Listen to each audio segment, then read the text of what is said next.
Hello everyone, how are you? Chris here, Teeling's European Brand Ambassador. Today I'm delighted to be joining Iconic Offices as I show you how to make Teeling's Newmarket fashioned. Of course, this is part of the Iconic virtual events, which is available to anybody, either members or non-members alike, and you can join in and watch me how I make this drink from step to step. I'm going to be talking a little bit about the ingredients to start things off, of course who Teeling are, what we're about, what's our ethos, our core values, and of course I'll be talking you through most importantly how to make the drink to a really high standard with no stress involved in the comfort of your own home.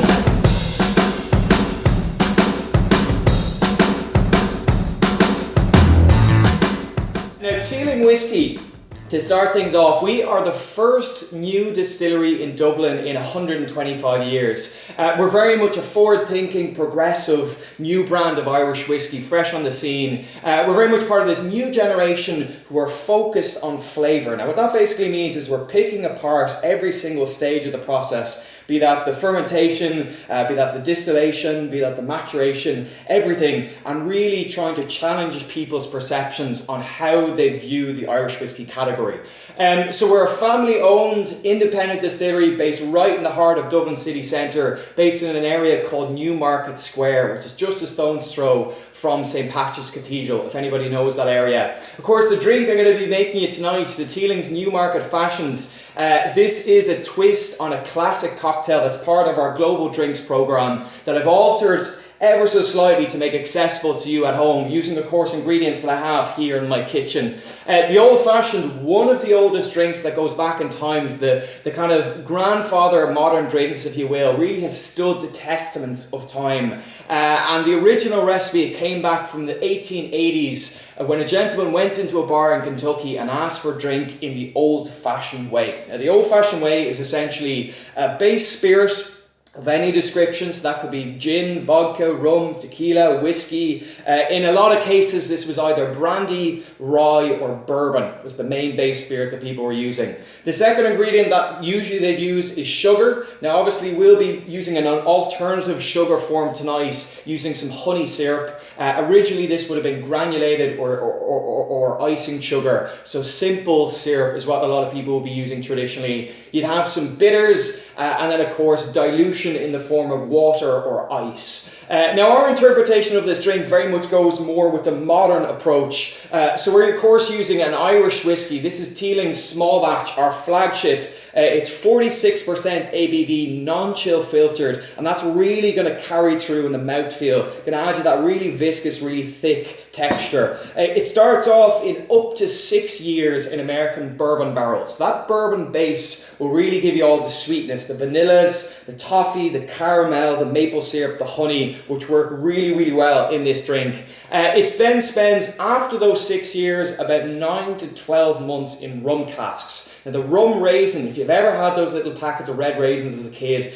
that's going to carry through all the way to the back of your palate and kind of sit here at the corners of your jaw. So that's really where we take this drink in a new avenue. And as I said, 46%, 92 proof, that'll give you the backbone, the structure. So that's the very first ingredient that you're going to need. After that, as I mentioned, we're substituting out our granulated sugar or our simple syrup for some honey syrup. So to create honey syrup, this is very, very easy and straightforward. You basically just need 1 part honey, 1 part hot water. So if you have a kettle, you can boil it in there. It takes about 15 minutes. Throw both the ingredients in a pot, and afterwards you can throw it in your fridge, let it sit for about 2 to 3 weeks. What I actually usually do is I usually create a slightly larger batch, so let's say 2 cups or 1 cup, and I can then make subsequent drinks if I want to do it next weekend or the following for my friends, family, roommates, whoever. The other ingredients you're going to need, so some Teeling Small Batch, some honey syrup, some optional spiced rum, and some optional Angostura bitters. Now, the reason I say optional is because if you don't have these ingredients at home,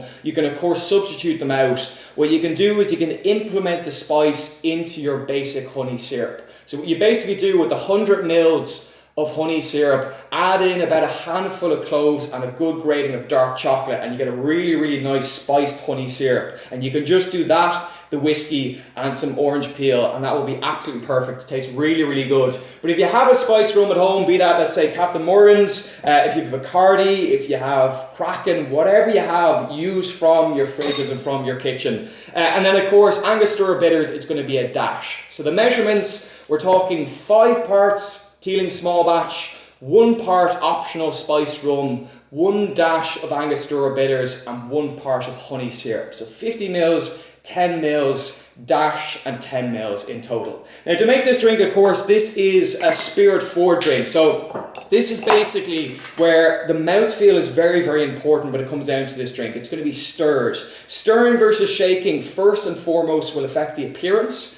If you were to shake an old fashioned, for example, you tend to get a slightly cloudy appearance. Not only that, in terms of the texture, you're going to lose a lot of that thickness, which is what we associate with an old fashioned, with a spirit forward drink. So spirit forward cocktails is usually where your base or your alcohol is kind of the key components. And any of those secondary ingredients, be that sugar, be that juice, be that citrus, be that whatever, are very much going to take a backseat, showcasing off that base spirit. So the very first thing that we're going to pour in is some of our Teeling small batch. Now, for measurements, we're going to get inventive. You can either use some spoons, which I have here in my kitchen. I've got one which is 1 part, the other which is 1.5. Or if you like, you could use anything from a cup. I've got an egg cup here, for example, which I can easily use. Or if you want, you can do it by eye. But I'd recommend it's a little bit easier if you do have some form of measurements. So for this, it's going to be 50 mils or 5 parts in total. Now the great thing about this egg cup is if you fill it all the way up to the top, that is actually exactly 50 mils. That's just what we need.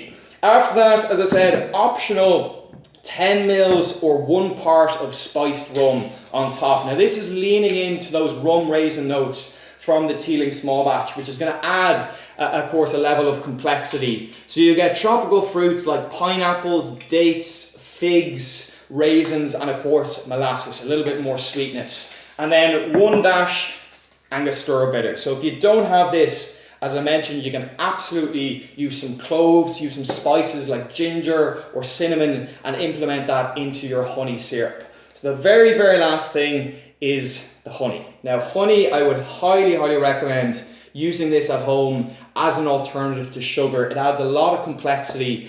Bees have this amazing ability to kind of take flavors from anything they come into contact with. So be that, let's say, fruit trees, orange blossom, alfalfa, buckwheat, and that actually carries through in the honey that you buy in stores or that you can get anywhere. So I'd highly, highly recommend it. If you love making an old fashioned or if you love making a whiskey sour, next time try it with honey syrup or agave syrup or maple syrup as opposed to your standard simple syrup. So to recap on this, 1 part honey, 1 part of hot water. Now, obviously you're going to need some form of spoon. If you don't have a bar spoon like so, you can absolutely just use a kitchen spoon and it works perfectly well. Or if you have a steel straw, anything essentially to stir it around. So with this, we're going to need to stir it for roughly about 30 seconds in total. You can see I'm using the bottom part of the spoon here. So if you want, you can count that out in your hands or in your heads. The most important thing at the very end, of course, is to taste. So before you're happy with it, before you serve it to someone, make sure to taste at the very end. And of course, let's not forget, in a cocktail, aroma is just as important as taste. So for the aroma, we're going to be using some orange peel. For this, you can either use a peeler or a knife, and you're going to be what's called expressing it over the glass. So for this, you get all of the essential oils. You just give it a slight squeeze as you move it back and forth across the glass. If you want, you can give the rim a slight rub. This is what it basically means, is if you bring the drink up to your nose, you're going to get that burst of fresh citrus as you do so. It also will integrate within the flavours in the cocktail. So for this, pop it straight on into your glass. Easy as that. That you have it there. That is the Teeling's Newmarket Fashions. So thank you so much for tuning in. I hope you enjoyed this. If you've absolutely any questions, as I said, leave me a comment below, and I'd love to see how you get on. If you want to tag Teeling Whiskey or Iconic Offices and let us know how you got on making this cocktail. Cheers everybody, stay safe, all the best.